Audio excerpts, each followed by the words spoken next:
वत्स ध्रुव, भक्ति का हाथ थामकर तुम्हें इसी प्रकार निरंतर आगे बढ़ना है। ये कष्ट नहीं, तुम्हारी परीक्षा है। नारायण नारायण। मैं परीक्षा से मुंह नहीं मोड़ूंगा। मैं कष्ट उठा उठा कर भी पीछे नहीं हटूंगा। मैं आगे ही बढ़ता रहूंगा। याद है क्यों? क्यों वत्स? क्योंकि जन्म लेने के साथ ही मुझे विष्णु भक्ति के संस्कार प्राप्त हुए हैं। मेरी माता ने विष्णु भक्ति का जो बीज मेरे मन में बोया है, वो मुझे दुखी और निराश नहीं होने देता। तुम धन्य हो वत्स, तुम्हारी माता धन्य है और धन्य है तुम दोनों की अनुपम भक्ति। आप कौन है तात? मेरा नाम और मेरी माता का परिचय भी है आपको? वत्स, मैं तुम्हारे ही समान जगदीश्वर भगवान विष्णु का एक भक्त हूँ। और ये समझ लो, उन्होंने मुझे तुम्हारे पास तुम्हारी सहायता के लिए भेजा है। इस प्रकार आश्चर्य से क्या देख रहे हो ध्रुव? क्या तुम्हें मेरी बात पर विश्वास नहीं? जिसने ठोकर खाने के पश्चात मुझे सहारा दिया हो, भला उस पर मैं विश्वास क्यों नहीं करूंगा? तो तुम्हें आश्चर्य किस बात का है? अपनी बात निसंकोच कहो वत्स। मेरे आराध्य भगवान विष्णु ने आपको मेरी सहायता के लिए भेज दिया। क्या वे स्वयं नहीं आ सकते थे? मैं तो उन्हें एक पल के लिए भी नहीं भूलता। मेरी माता निरंतर उन्हीं का नाम जपती रहती है। वे तो भक्त वत्सल है तात। फिर उन्होंने मुझे स्वयं दर्शन देना उचित क्यों नहीं समझा?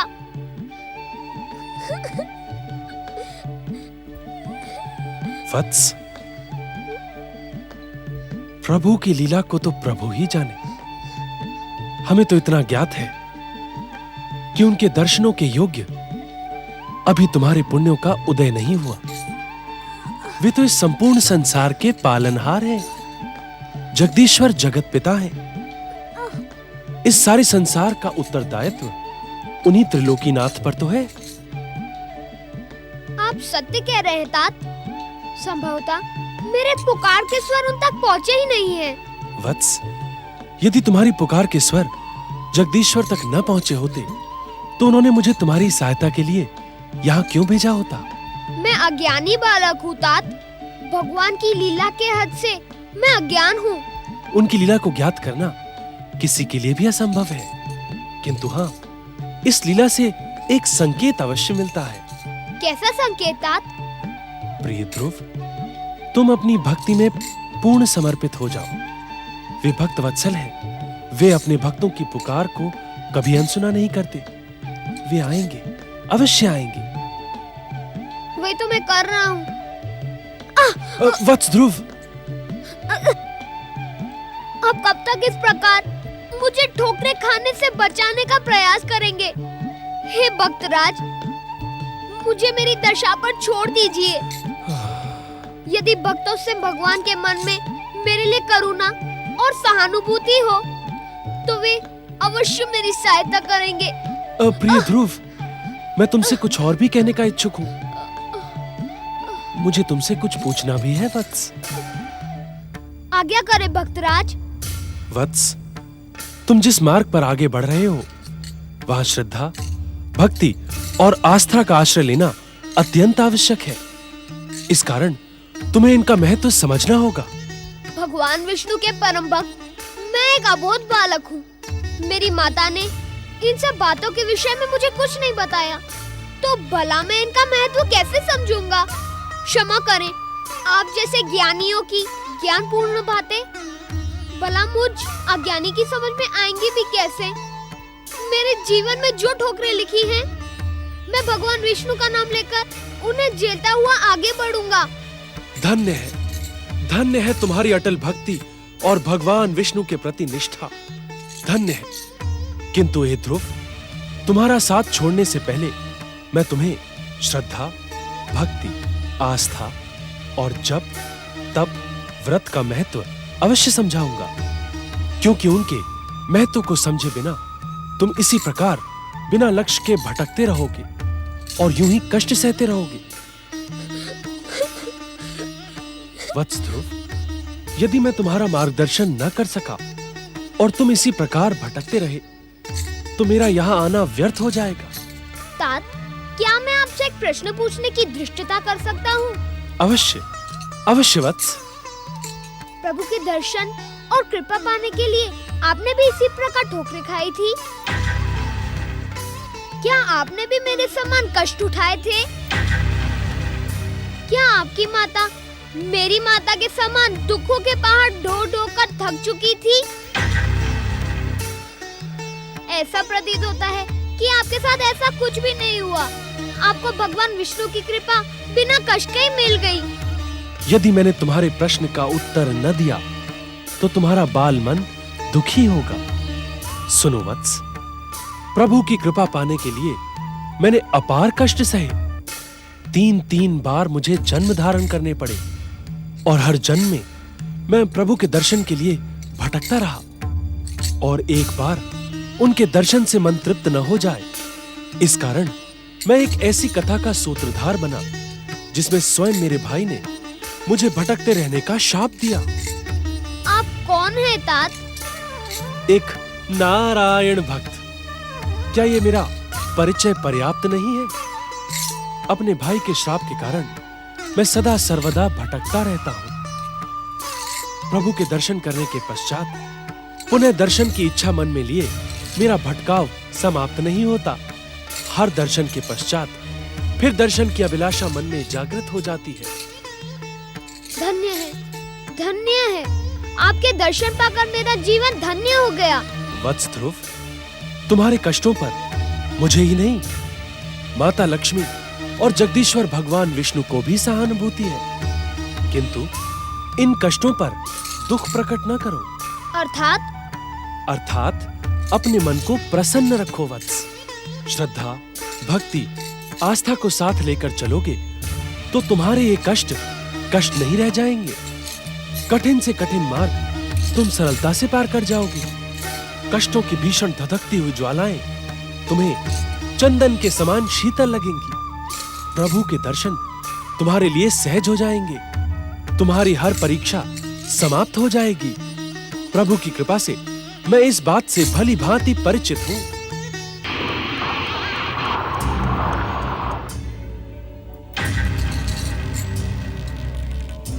विध्वंसक शक्तियों के विरुद्ध विष्णु भक्त ध्रुव की चुनौती बढ़ती जा रही है राहु। विष्णु भक्तों की नहीं शनिदेव, विष्णु की चुनौती। छलिया विष्णु इस संसार से हमारा सर्वनाश कर देने का इच्छुक है। तुम्हारा कथन पूर्णता सत्य है राहु।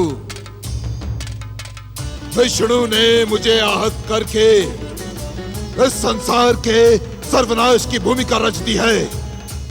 यदि उस दिन तुमने और दैत्य गुरु शुक्राचार्य ने मुझे मना न किया होता तो विध्वंसक शक्तियों की तांडव लीला से जगत पालक विष्णु के इस जगत में महाप्रलय हो जाती। महाप्रलय राहु। भाग्य विधाता शनिदेव, जगत पालक विष्णु के जगत में विनाशक शक्तियों की महाप्रलय अनिवार्य है। हम विष्णु के दुस्साहस को कदापि क्षमा नहीं करेंगे। दैत्य सेनापति राहु, इस समय विनाशक शक्तियों के प्रतिशोध का प्रमुख केंद्र ये हठी बालक ध्रुव है। ये देखो राहु, किस प्रकार हमारा शत्रु नारद इसे धर्म और भक्ति का पाठ पढ़ा रहा है। देखो।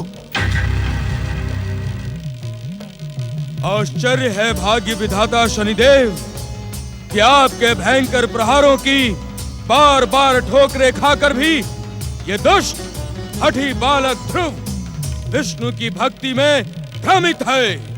मैं इस समय इस दुष्ट हठी बालक को भयानक दंड देने की योजना पर ही विचार कर रहा हूँ राहु। आपने सत्य कहा भाग्य विधाता। इस दुष्ट विष्णु भक्त को हम दंडित ही कर सकते हैं, किसी विष्णु भक्त के प्राण हरण तो कर ही नहीं सकते, कारण कि विष्णु का चक्र सुदर्शन सदा उनके भक्तों की रक्षा करता है। प्रभु, विष्णु के संसार में विध्वंसक शक्तियों की महाप्रलय को प्रस्तुत करने के लिए हमें सर्वप्रथम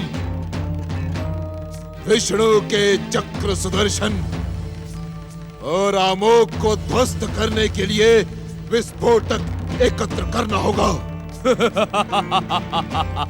प्रभु, असमय अट्टहास का कारण क्या है? शनिदेव, क्या आपकी कुदृष्टि मधुवन में बैठे उस मधु राक्षस पर नहीं गई, जो मधुवन के मीठे वातावरण में रहकर अपनी भयानकता और राक्षसत्व भूल गया है? मधुवन का मधु राक्षस? हाँ भाग्य विधाता, मधुवन का मधु राक्षस। मधुवन में उसका एक क्षत्र साम्राज्य है।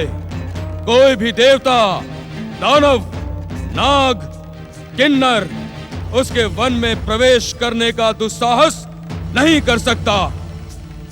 विष्णु के चक्र सुदर्शन और अमोघ को ध्वस्त कर देने की शक्ति रखने वाला मधु विध्वंसक शक्तियों का अमोघ प्रमाणित हो सकता है, परंतु क्या रहु?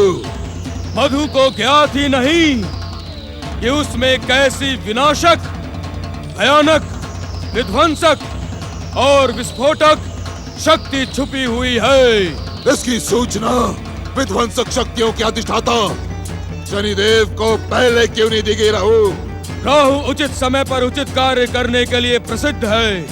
विध्वंसक शक्तियों का अधिष्ठाता शनिदेव इस समय नारद उस दुष्ट हठी बालक ध्रुव को लेकर मधुवन के समीप है। ये समय मधु को जगाने के लिए उचित है। हाँ राहु, हाँ, मधु को जगाना होगा, उसे जगाना होगा, उसे बताना होगा कि विष्णु का एक भक्त नहीं शनिदेव, 2 भक्त उसके मधुवन में प्रवेश करने का दुस्साहस कर रहे हैं। मुझे पूर्ण विश्वास है राहु कि मधु की राक्षसी शक्तियां नारद और ध्रुव को भयानक कष्ट पहुंचाकर हमारे मन को शांति पहुंचाएंगी। हाँ राहु, भाग्य विधाता शनिदेव, मधु की राक्षसी शक्तियां ध्रुव को विष्णु भक्ति के योग्य रहने ही नहीं देंगी।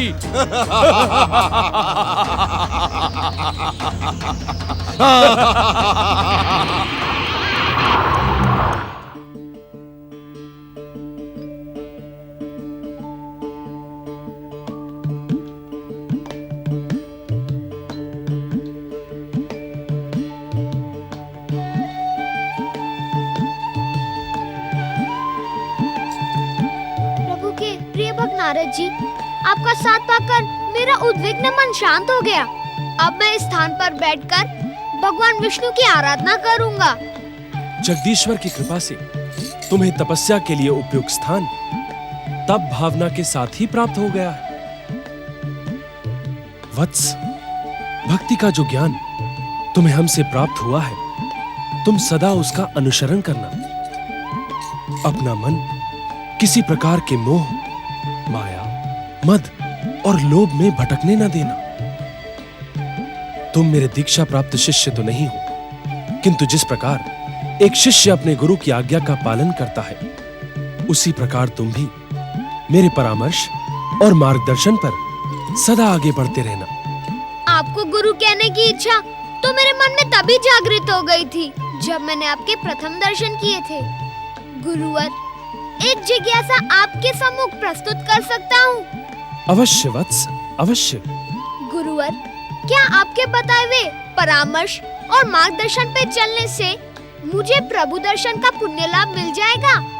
वत्स, तुम्हारा मन भ्रमित हो रहा है। मैं कुछ समझा नहीं गुरुवर। वत्स, अपना मन प्रभु दर्शन के मोह से भ्रमित न करो। अर्थात? अर्थात अपना मन प्रभु मोह में लगाओ। इन दोनों में अंतर क्या है गुरुवर? अंतर है वत्स, प्रभु के दर्शन कर उनसे अपनी इच्छा पूर्ण कराना कामना है, जबकि निष्काम भाव से प्रभु की आराधना करना प्रभु के चरणों में स्वयं का समर्पण है। समझ गया गुरुवर। अब तक मेरी आराधना स्वार्थनीय थी, किंतु अब मैं निस्वार्थ होकर अपना सर्वस्व प्रभु चरणों में समर्पित करूंगा।